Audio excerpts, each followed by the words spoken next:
Olá, no Direito Sem Fronteiras de hoje vamos falar sobre a licença paternidade no mundo. A Espanha aumentou a licença paternidade para 16 semanas. A medida deve começar em 2021. Enquanto países europeus ampliam a licença, no Brasil isso ainda caminha a passos lentos. Além disso, ainda existem países que não possuem qualquer tipo de lei estabelecendo licença paternidade remunerada. Os Estados Unidos estão nessa lista. Pais e mães espanhóis terão o mesmo direito, licença remunerada de 4 meses para ficar com os filhos. Com a mudança, a Espanha se tornou o país com a licença paternidade mais extensa da Europa.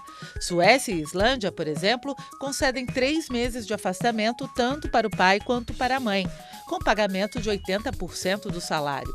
Na Suécia, ainda é possível pai e mãe compartilharem mais de 10 meses de licença e na Islândia podem se revezar por mais 3 meses.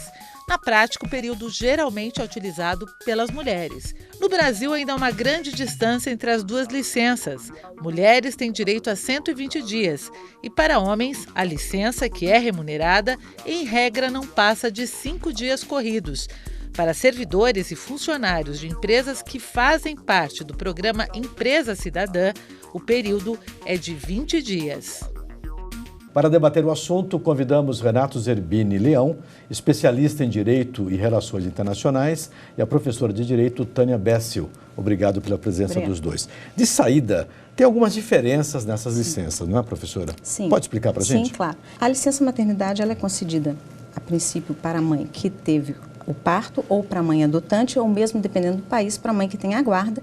Ela pode se dar a partir do nascimento da criança ou 2 a 3 semanas antes, dependendo do país também, esse prazo varia, e é em função especificamente e exclusivamente da mãe. A licença paternidade, ela é concedida ao pai, seja do nascimento do filho ou da adoção, ou mesmo dependendo do país onde há um sistema de guarda um pouco diferenciado do Brasil, desse momento em que se pega a criança ou que nasce a criança.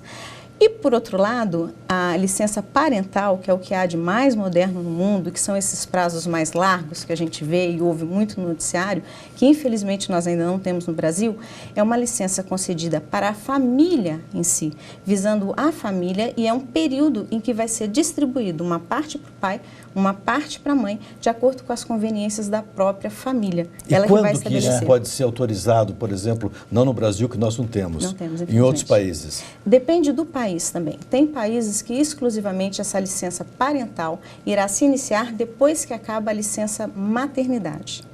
Outros países não, como os Estados Unidos, que prevê até 2 semanas de licença parental, não há essa especificação na lei interna de quando se iniciará propriamente essa licença parental. Isso se dará caso a caso, país a país. Perfeito. E, Bob, isso é interessante o colocado pela doutora Tânia, porque são 3 modalidades de licença que conspiram em prol da afirmação da dignidade humana.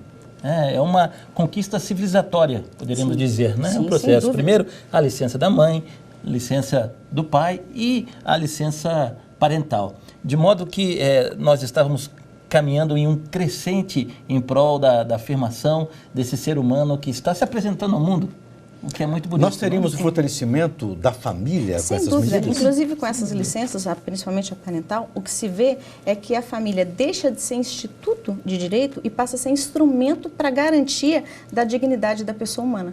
E dentro da dignidade da pessoa humana, ao princípio da igualdade, dentro do princípio da igualdade, da solidariedade, que vai formar esse vínculo familiar. Então, é o que há de mais moderno, inclusive, a nível de dignidade, essa licença parental, mais ainda que a dos pais.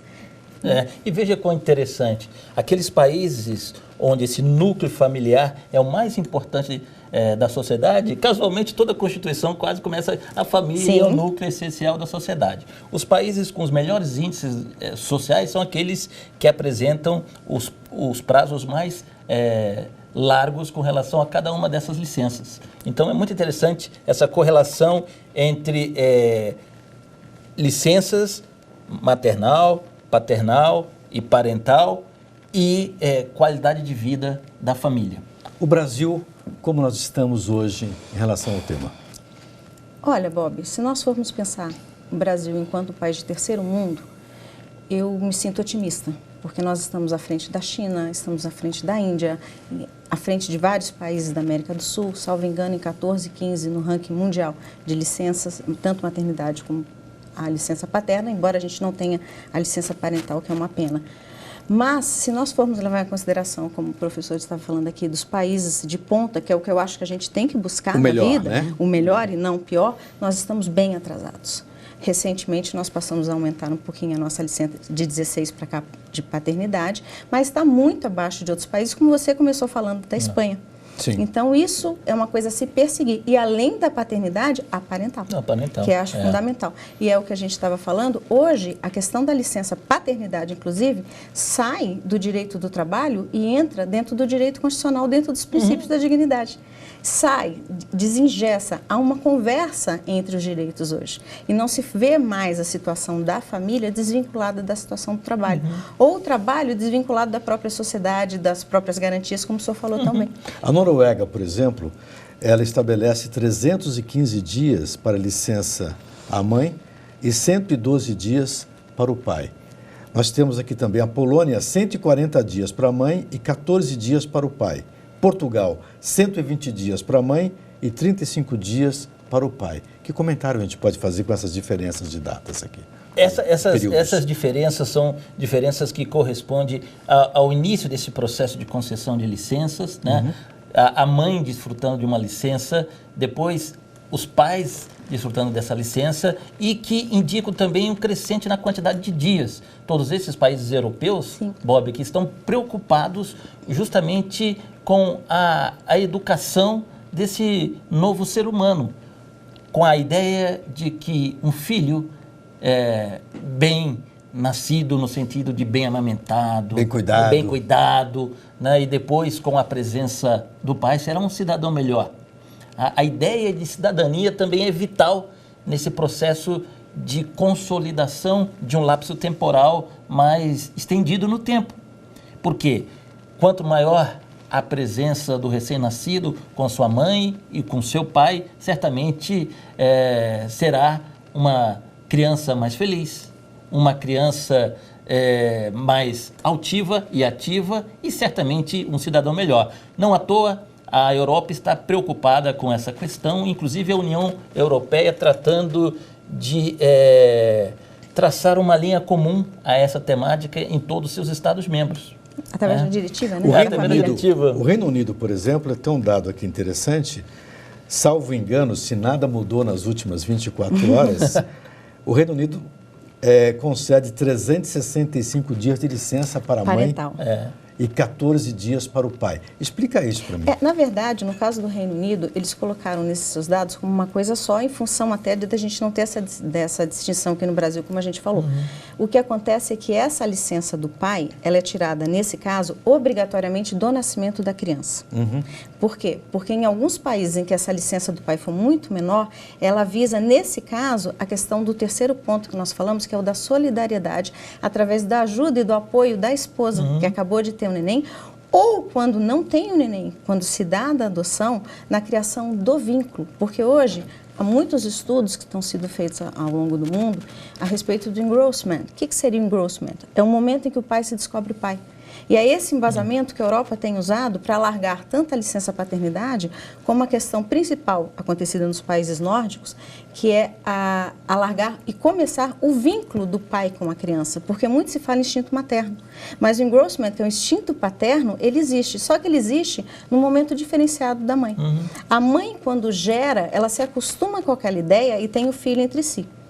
O pai não, é quando ele vê a criança no primeiro momento. Inclusive, tem dois autores muito interessantes, o Klaus e o Kenel, que eles falam muito a respeito do apego. E eles tratam essa questão do engrossment, falando que o pai, ao primeiro momento em que ele pega a criança, ele estabelece um vínculo que vai durar. E quanto mais tempo ele tiver no início da vida com aquela criança, é que vai se formar mais ainda esse vínculo. Então, o que se busca hoje na Europa, inclusive na Inglaterra, é a busca desse vínculo paternal, que vai ser estabelecido. Em algumas tribos na América do Sul, quando a mãe tem a criança é retirada da mãe, ela só amamenta a mãe nas 2 primeiras semanas, o resto é com o pai. Então, quem carrega o bebê é o pai, quem dá o banho é o pai, e cria esse elo, chama covad, com essas tribos indígenas, cria esse elo da pessoa, do pai com o filho, daí a importância. E só lembrando um pouquinho, um dado muito interessante é que nos países escandinavos, a licença parental é tirada 85% mais para os homens que para as mulheres. Eles ficam mais com as crianças depois do período obrigatório das mulheres que elas mesmas. Há toda uma adaptação na família desses primeiros países do mundo de qualidade de vida, tudo isso que passa por essa questão. O pai ajuda mais em casa e fica mais com os filhos. É bem interessante esse lado. Até que ponto essas medidas de apoio podem ajudar as famílias a terem mais que um filho? Faremos essa pergunta no segundo bloco, assim que a gente voltar dessa rápida pausa.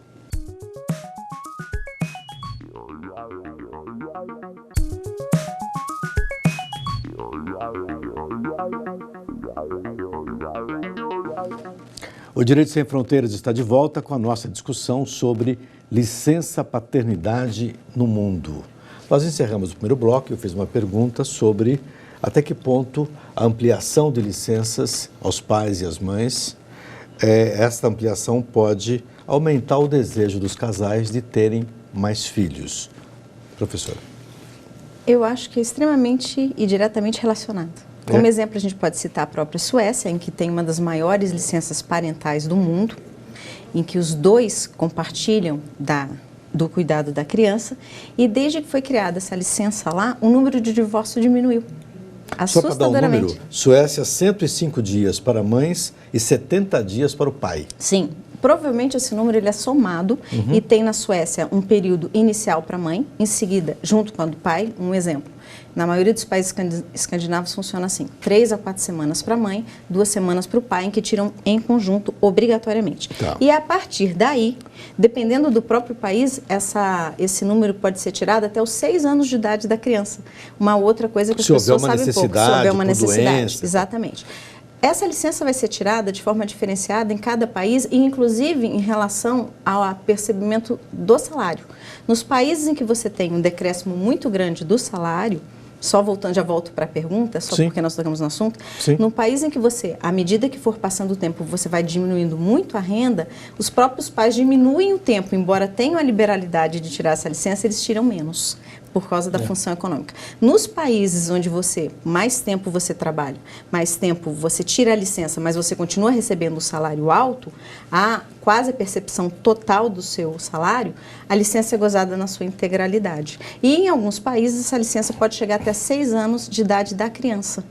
Então, entra na adaptação da criança da escola, em alguns cuidados mais necessários, tudo isso há essa variação. Porque o que se busca nessa licença, inclusive parental, é o cuidado da criança e da família.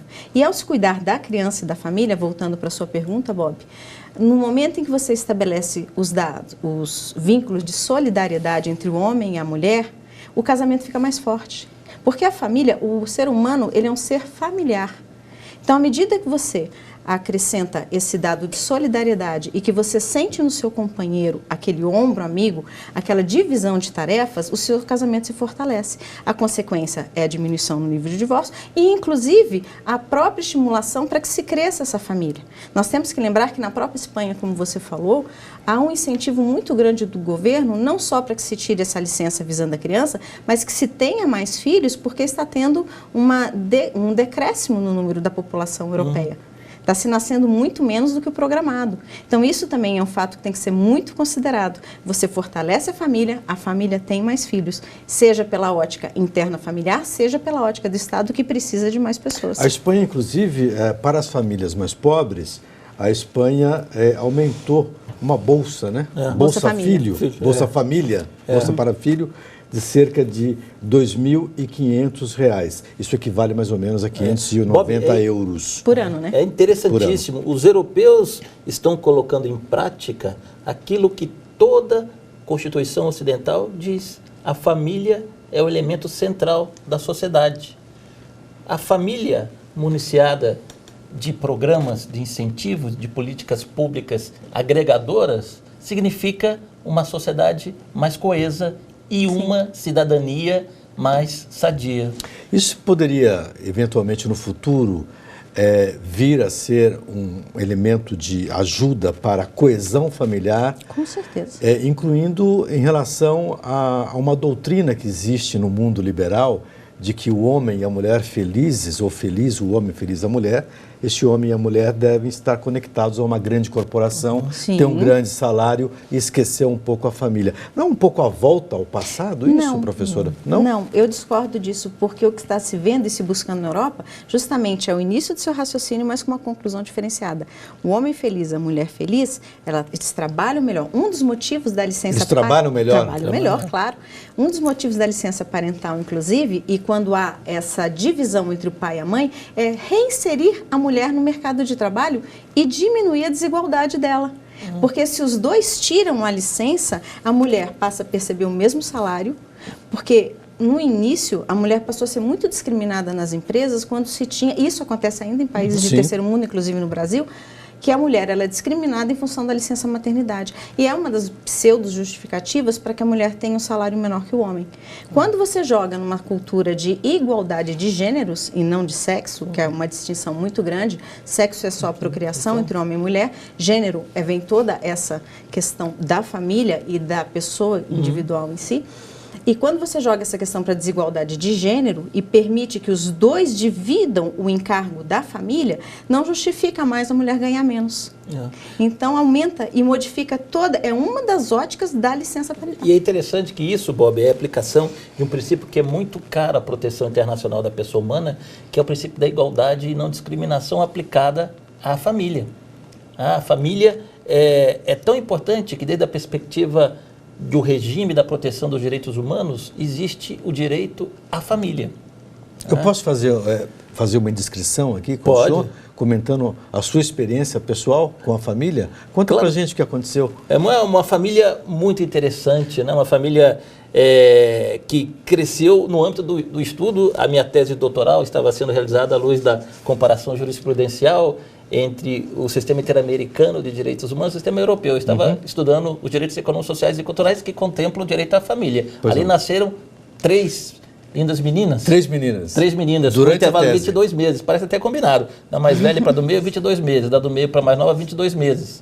E todas nasceram com um parto onde eu estava presente e recebendo-as. E como foi a sua experiência como homem participando desse momento? Foi uma experiência única. É algo que você não espera. É o engrossment. Você se descobriu pai. Eu me descobri pai. Sou pai até hoje, muito feliz e coincido plenamente com o que a doutora Tânia falava há pouco, de que incremento as minhas atividades laborais, por exemplo, para satisfazer o desejo das meninas, por exemplo. Né? Então, o meu caso conspira em prol do que a doutora Tânia nos colocava. Maravilha. Uma má notícia, a Unicef tem uma estatística que diz o seguinte: 2 em cada 3 crianças nascem em países sem licença paternidade. Isso é um flagelo, né, professora? Se eu for pensar a nível de quase 200 países no mundo e do que nós temos de países de terceiro mundo de miséria absoluta, essa é só a realidade de mais um dos dados que são infligidos a esses países. Como, por exemplo, a China e a Índia, que não existe nenhum tipo de licença, nem maternidade, nem paternidade. Isso é uma realidade muito dura, gigantesca. Gigantesca. Sim. A Índia deve assumir a liderança Sim, em população em termos de agora, 1 bilhão e 300, 400 milhões. Só queria colocar uma situação, a própria Organização Internacional do Trabalho, preocupada com esse índice e complementando o que a Unicef vem buscando, porque esse trabalho, essa pesquisa do senhor foi um alerta feito pela ONU, por essa organização, a Unicef, que o senhor conhece tão bem, alertando para isso. E em trabalho conjunto com a Organização Internacional do Trabalho, tem saído uma série de comissões, de comunicativas, pedindo e dando atenção à família, mesmo vinculada ao trabalho.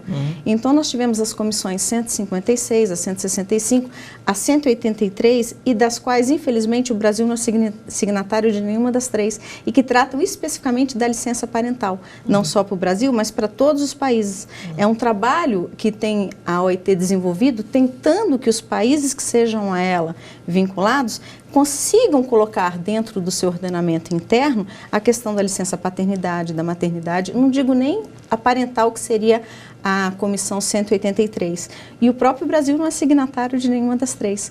Há uma resistência muito grande, porque uma das questões muito sérias relacionadas a essa licença é quem paga. Então, há uma diferença muito grande. A licença maternidade no nosso país e na maioria dos países do terceiro mundo é paga pelo Instituto de Previdência.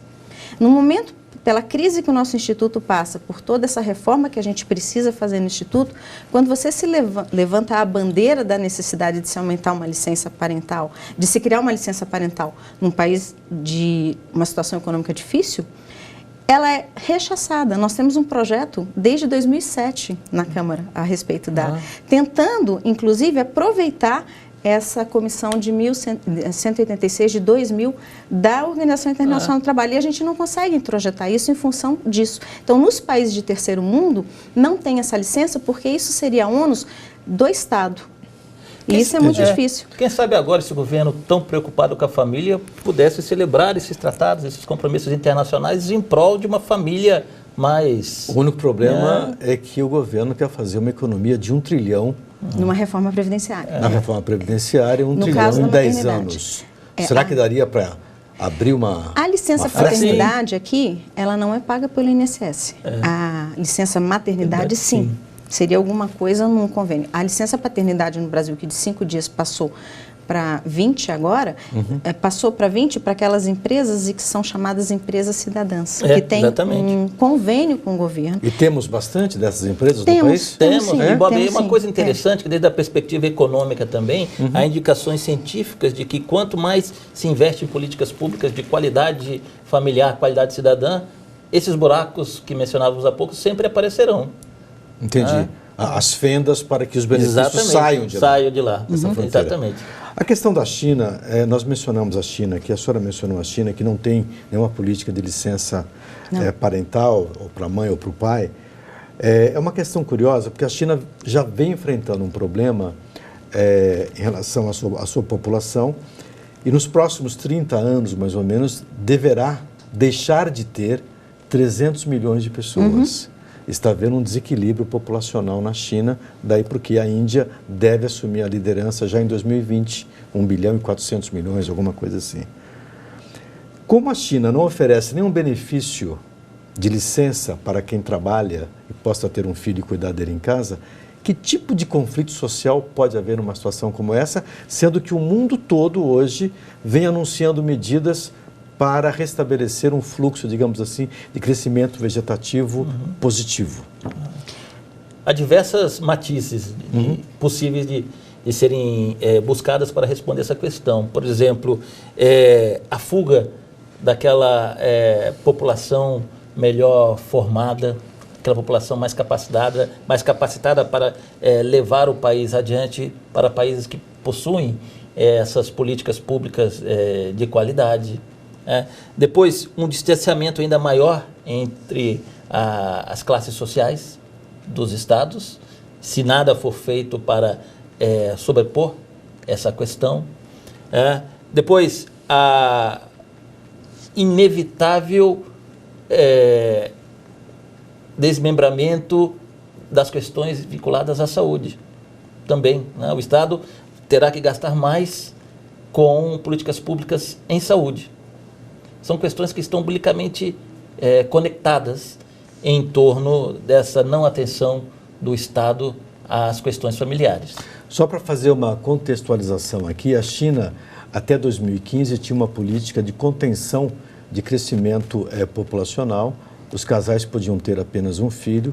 A partir de 2016, os casais passaram a ter, digamos assim, uma permissão para segundo filho. Só segundo filho.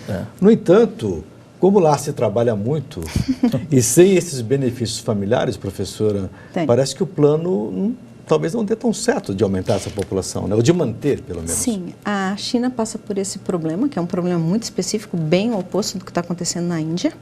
A questão, mas eu sou muito otimista. Eu acho que a China ainda deve ir um pouco nessa política, alguns anos a mais, mas depois eu acho que ela deve se conscientizar quando alcançar um crescimento econômico mais perto do que ela está pretendendo, de que não vai se manter esse nível com a população decaindo. E a partir daí ela vai criar essas medidas sociais necessárias para o suporte dessa família. Lá existe um programa de creches muito interessante. O senhor falou a respeito do tempo em que a pessoa trabalha lá, e realmente a carga horária de trabalho na China é muito superior à nossa e da maioria dos países do mundo, a gente vê isso. Mas eles têm um sistema de creche muito grande, justamente para tentar colocar pode ser um bom isso. começo. É um bom começo. É necessário? Nem de longe. Sem creche não dá para ter esse benefício. Que é o problema que a gente tem no Brasil também, a falta de creche para quem vai trabalhar. Olha, infelizmente o nosso tempo chegou ao final. Eu agradeço muito a presença de vocês, muito obrigado pela divisão de conhecimento. E agradeço também a você que nos acompanhou. Veja a nossa programação no site da TV Justiça e também no nosso canal no YouTube. Nosso e-mail é direitossemfronteiras@stf.jus.br. Um abraço e até a próxima.